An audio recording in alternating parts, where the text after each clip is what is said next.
everybody that's associated with themselves in the series, whether they're a fan or somebody who's trying out the series or looking into it, has seen the whole claim that Erza Scarlet is some unbeatable Mary Sue. And not only is that easily debunked in this video, I mean, she can't be a Mary Sue by default of the record that I will show you guys, but also other traits about her character and how she's presented throughout the story.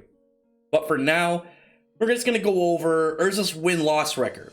Now, I'm going to go through fights where the characters either had to have a name or a presence in the series. It's not going to be like, the fodder members of Eisenwald that, I mean, she just ran through like nothing during that whole arc and the Lullaby arc. As well as, I'm not going to use big group fights, like something like Hades or Phobia. I mean, I'll use ones where it's like, small groups, like with Irene, where it was primarily Erza, but Wendy was involved in that. But like I said, outside of that, it's mostly going to be Erza-focused fights. So she shows up pretty early in the series, but I don't think Erza really gets like a straight fight until the Phantom Lord arc. I don't really count Lullaby as well, because Lullaby not only was a group fight, but Lullaby was... I mean, it wasn't really a fight, let's be perfectly honest, but it still was more of a group fight, so I'm not going to count it. So, as is, we're going to start with Arya, who... Erza got messed up, when she blocked the Jupiter cannon and, broke all of her armor and was heavily injured at that point. And Arya was strong because this magic was hacked and we could null out somebody's magic. And, mages and fairy tale, when they have no magic, it's actually lethal to them. But outside of that level of, sneakiness and, the surprise zone people, Arya was not up to snuff when it came to someone like Erza. So... we'll put that as Erza's first, what I consider real win on her part in the series. So let's just put a little tally right here.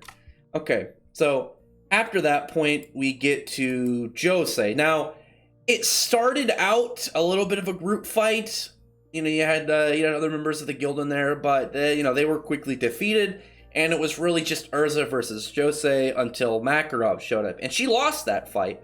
This was the first arc where Erza really got a fight against, Jose. Though Arya, she ran through it. I think it was more important to count that one rather than, something of like, random Eisenwald fodder. But Jose definitely, had Erza over, and there wasn't really a chance for Erza to win in this fight. So, in the arc that what I would consider she got her first win. She also got her first loss. So let's count that as well. All right, so we're 1 for 1, and this is by the Phantom Lord arc, which is barely over a year of the series. Like this was what, like chapter, in the early 60s, like 62, I think, 61. So that again, the whole undefeatable Mary Sue thing is still like a mystery to me. Now, I'm not going to count like the fight, or it's not really a fight. Where just the members of the Tower of Heaven slavery group, they popped up on Erza and surprised her, and then she was taken to the Tower of Heaven. I'm obviously not going to count like Sho and Wally like getting the surprise on her, but I'm obviously going to count one fight that I think it was the first time Erza really had to surpass her limits in order to beat her opponent. That being the fight with Ikaruga. Now with Ikaruga, honestly, like I think this is like where she got one of the first big struggle wins, and she really needed it because Ikaruga was faster than her and stronger than her, and it was like the first real display we got of the Fire Pants, where she just cast aside any defensive enhancements and just went straight to offense. Then she has this armor that just increases attack power and speed. And other than that, like that's all it really does. It's always confused me how people like didn't understand how it worked. But as it was, that was a fight that Erza ended up winning. So we will count that as, another point for her on the win side.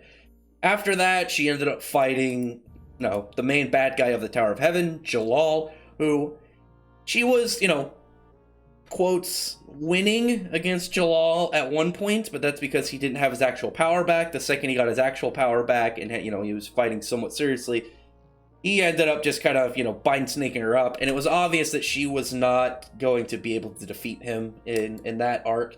So we're going to count that again as another loss. See, this is less than 100 chapters in the series, and Erza's tied with 2 losses and 2 wins. So, I don't know.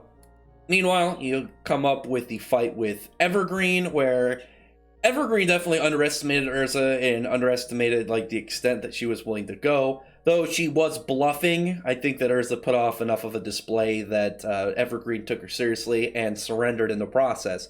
I mean, it was obvious that in a straight fight, Evergreen could not win. I mean, she's got her whole Stone Eyes hacks, but the second Erza figured out, the trick behind it, that's all it really was. And it's not like the fight we see later with Kyria, where it's like, oh, if you ignore that, it's much closer of a fight. Whereas with Evergreen, it's like, no, that's really the only thing that Evergreen really had on her. So put another one into the win column. After that point, we don't really get like much of a fight, but I would kind of count it because it was just like some big chaotic battlefield time. When she fought Racer and Cobra. And Cobra obviously, used Cobelios to bite her, inject her with venom, and Erza, very quickly was done with that fight, because though she's able to take like damage and whatnot, like normal attacks, obviously poisons and venom are not your conventional means of damage. It works at a much more kind of like body capability level. It works much more on like your body's ability just to process and fight back against something like a poison.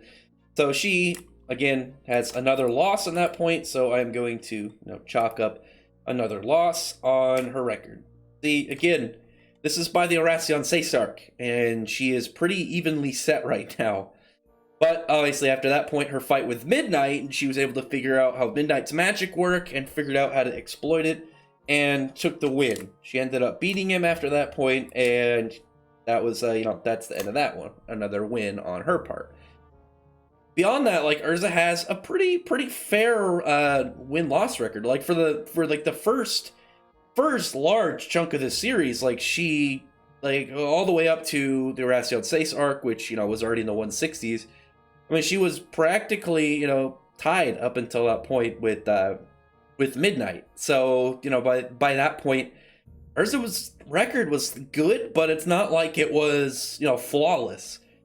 She did get sort of a win against Erza Nightwalker, because in a straight fight they tied, but Nightwalker, lost the mortal battle, and, Erza Scarlet, explained to her essentially that she can live without magic, and even without magic, they were still able to push forward and continue their fight. So she gave the moral victory to Erza. So though you could, in a way, count that as a loss, the fact that Nightwalker straight admitted it to be, her loss, I would put that as Erza's win. So again, 8 real fights and 5 wins, 3 losses. Beyond that, I did count the fight where she fought Juvia and Lisana, because, I mean, really, I'd count the other fights that were in that whole big group battle. So I don't know why I would skip over theirs. I mean, it was a fight. It wasn't like they're fighting to the death, but Erza did take them seriously, and Juvia and Lisana both did their best in their fight. So that is another win for Erza. Alright, so we're messing with this the wrong way.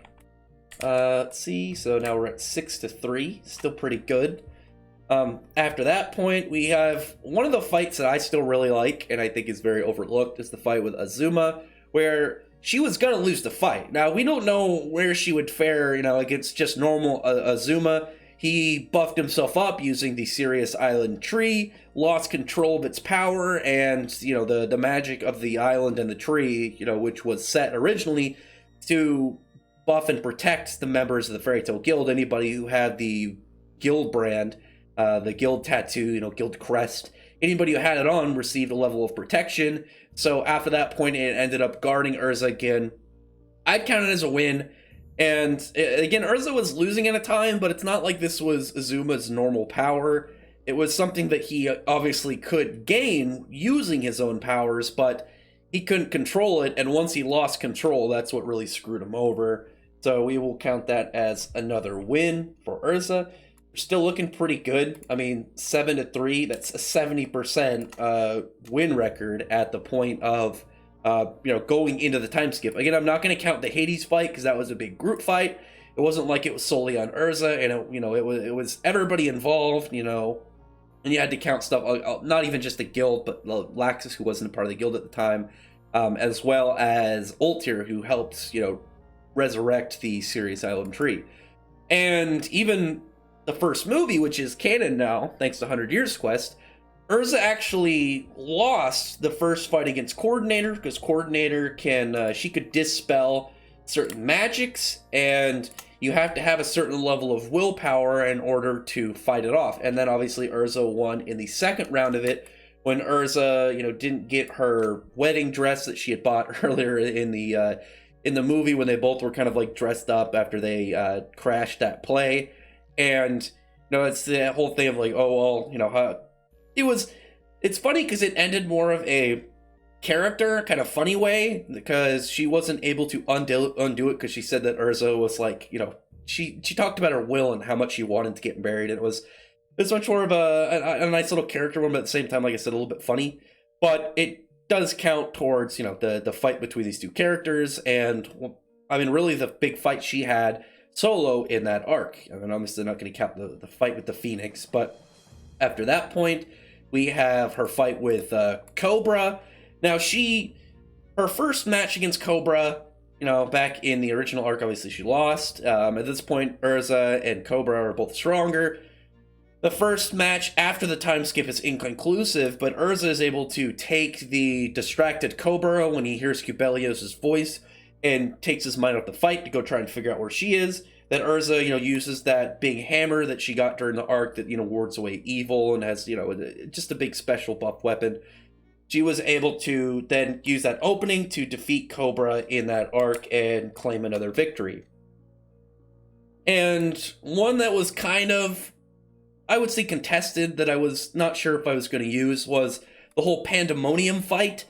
And the reason I decided to use it is the main, big boss creature in it was noted to be significant, that they said would, it wasn't guaranteed that a Wizard State level person would be able to defeat it. Obviously, that is somebody to really recognize and at least give enough credit that it's it was a big fight for her. I didn't look at her on this page. She was really beaten to hell, and she ended up managing to just pull out a kind of a rough win. And then beyond that, I think it's one of the fights that is really misunderstood as well. I think a lot of people forget, the events of it and just remember this page. And this is where I think Erza's Fire Pants really started to make the infamous reputation that it has, but not in reality the actual events of what happened in this fight. Because obviously she was losing to Kagura for a bit. She ended up putting this armor on. She was able to catch up with her in speed and power. Like I said, if you go and actually look at all the fights where Erza has this armor on, really it just closes the gap when the gap is specifically speed and attack power. When it's elemental things or some form of tricky thing that she's got to do, she doesn't go to this one. This is strictly, oh yeah, attack and speed, go. But she ended up, in this page, what people would consider beating Kagura, but she actually didn't beat her, because Kagura got up after that point and she was still able to fight. And, that's even more credible to the point where she was going to give up, but it was much more of a, oh, I appreciate what you did in Rosemary, I owe you, so I'm going to give up. But the one that defeated her was Minerva, when Minerva showed up and, backstabbed her. So, that fight is really inconclusive, so I'm not going to put that on either side. I think a lot of people forget that Kagura got up after that and was still, ready to fight. She was damaged, and Erza obviously was turning the tides of the battle around, but there wasn't a clear winner at that point. You can't count her, oh, I appreciate you, and I'm going to surrender kind of what. No, not really. That's not the same as an actual win. I'm gonna go over all three Minerva fights because this fight I have very mixed feelings for. A lot of it, it's oh, the Nakagami armor. I always thought it was kind of funny that people complained about it, but it's well, she just had this crazy armor that she pulled out to defeat her. It was right after a power training arc time skip kind of thing. Since when, what shonen doesn't have, oh yeah, we just had a huge power-up portion. And right after that, it's what one doesn't have characters pull out all their new stuff? It was kind of obvious that she was going to have something special. But The first one she did win against Minerva. You know, she pulled that win. When they went to the Sun Village, that fight was actually inconclusive. There was like a weird comment from Minerva when she said that she figured out a way to counter her Nakagami armor, but we never actually ended up seeing it. But in her fight when she became Neo Minerva and, you know, she was a member of Tartaros, it's kind of a win. I mean, like, Minerva knew that she was losing, and she decided that she would just kind of, like, let Erza have it. I mean, it was more of, like, her own mentality got destroyed because of her, like, huge power complex, like, mental state. So, two wins and one inconclusive. Again, I mean, you can sort of not count the Neo Minerva fight. I do, just because Minerva, I mean, it wasn't the same as like, oh, Kagura's like, oh yeah, I owe you. Minerva was just like straight destroyed mentally. I mean, she just lost the will to fight at a much more serious level.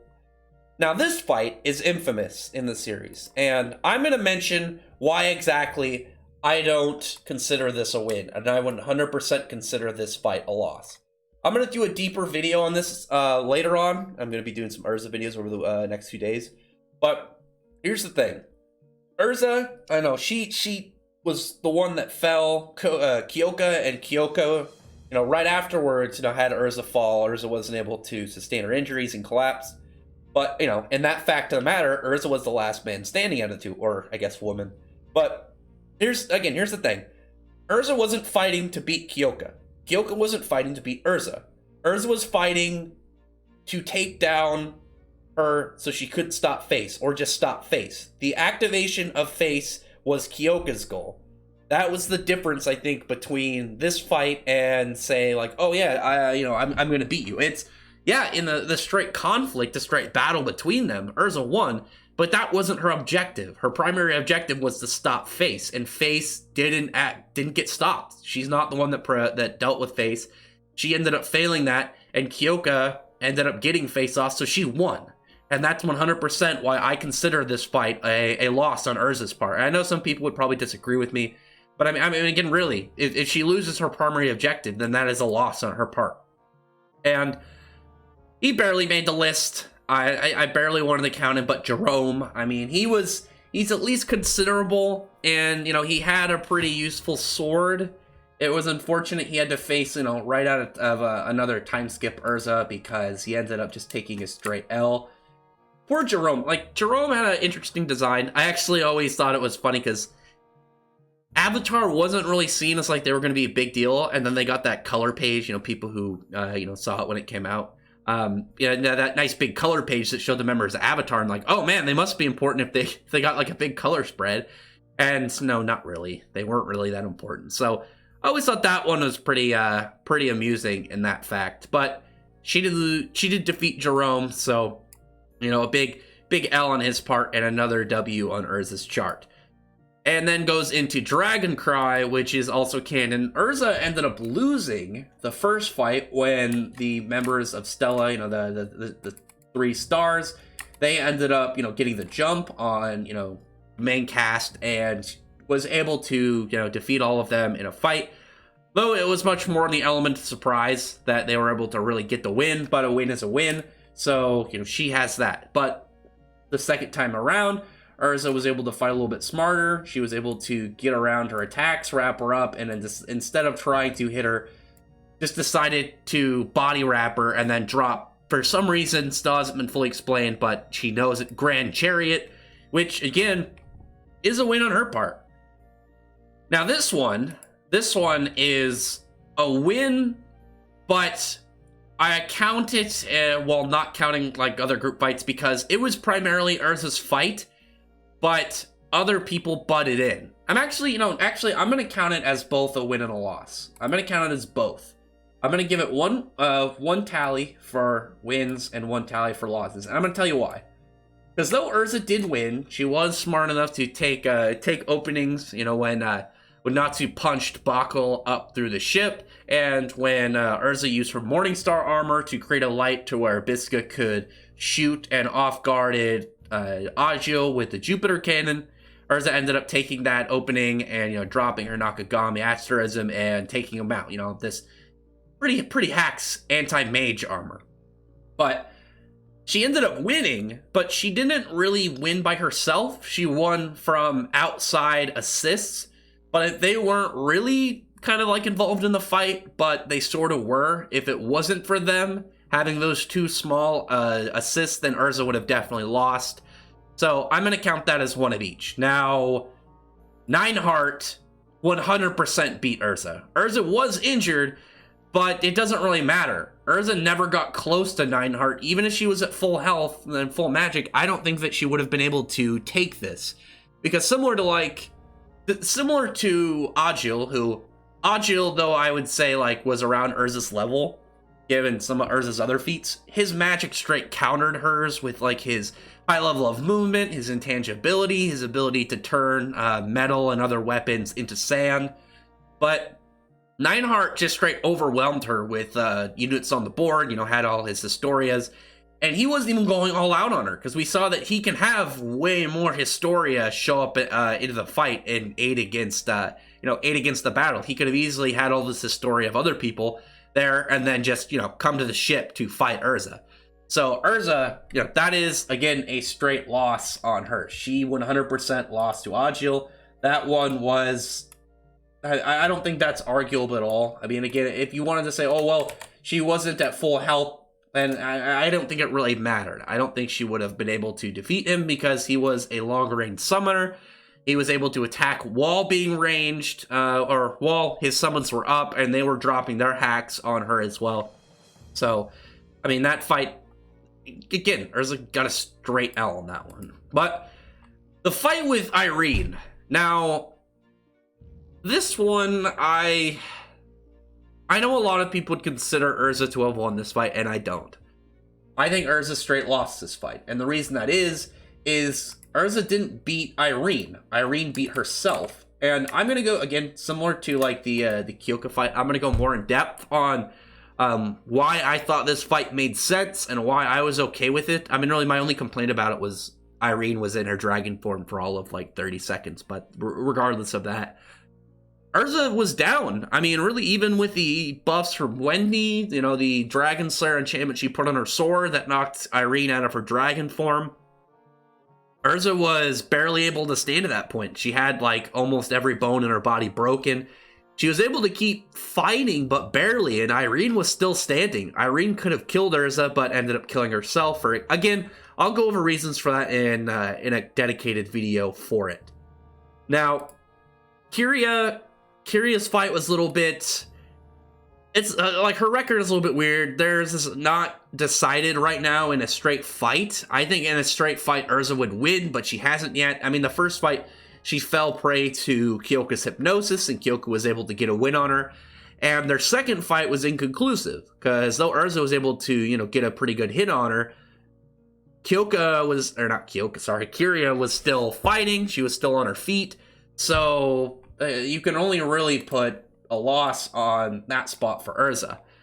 And the latest fight, the fight with Laxus, because that fight was straight 100% on both sides, and Erza even had buffs. She had preparation on her side from a Dragon Slayer sword buffed on that she got from Wendy, as well as a fire dragon slaying and ice demon slaying buff that she got from Natsu and Gray via Wendy's enchanting. And Erza still lost. And though Laxus was out of magic at the time, Erza straight passed out. Laxus was out of magic and, just sat down and then pretty much just fell asleep from exhaustion. And obviously, like, when you willingly sit down and go to sleep, it's very different from passing out from pure lack of energy in total. But even in that, like, even if you were to somehow kind of, like, try and nudge it as a tie, I mean, it can't be, because Erza didn't win with her, or she didn't really fight with just her power. She had buffs from Natsu, Wendy, and Gray, but like I said, she was first to really fall on that. So another loss on her part. So, and really, when you look at the series, so you have around 15 wins, 11 losses. And I'm not counting, like, certain ones, like I said, group fights, like big group fights like Hades, Mercephobia, the Celestial Spirit Beast, and then, certain silly ones that were in, when she played pool with with Biska when she was Moulin Rogue, and most of the fights in the Eclipse Spirit Art were really silly.